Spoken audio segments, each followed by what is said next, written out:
Цей посуд називається джезве, не турка. Бо турка – це зросійщений варіант цього посуду. В радянські часи вичавлювали будь-які згадування про кримських татар, і тому кримська кава, кава по-кримськи, джезве, фільджан – то все знищувалося і вичавлювалося, щоб не згадували про один із корінних народів Криму. Сам процес приготування – ритуал.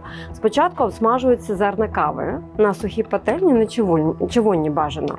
А потім кава зерна засипаються в такий млинок. У нас він називається дегермен. Це переважно робить старша людина в родині.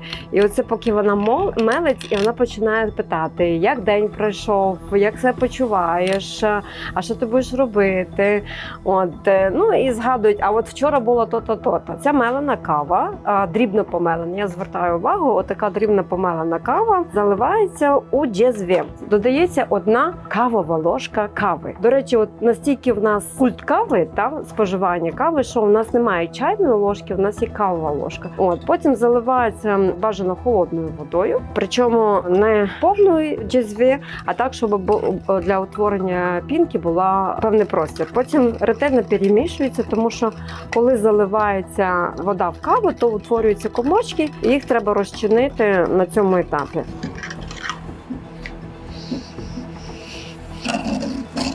Ставиться на газову плиту. Те, що я готую на піску, це практика приготування кави арабських країн, адже там локально було дуже багато піску. І кримських татар спокон віків каву готували на вогнищі. Значить, я занурюю в пісок, і вона готується. Більше нічого не можна, не додавати ні цукор, не перемішувати. Так от ми залишаємо спокою кави. І навіть у нас є така фраза «кавіна коркутма» не перелякає її каву.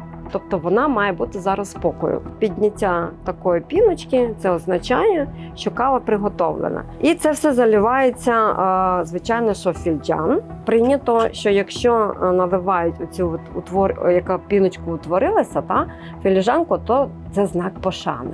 І ця піночка піднімається, і власне, кава готова. Поряд додається молочний цукор, виварений з молока і цукру рафінад. Дуже нагадує відому всім цукерку корівка по смаку. Нас не прийнято додавати цукру, а коли цукор мочається в каву і кавою спивається, то цукор і кава діють на рецептори окремо, і це такий, виходить, букет смаку, і так приємніше розкривається цей купаж кави.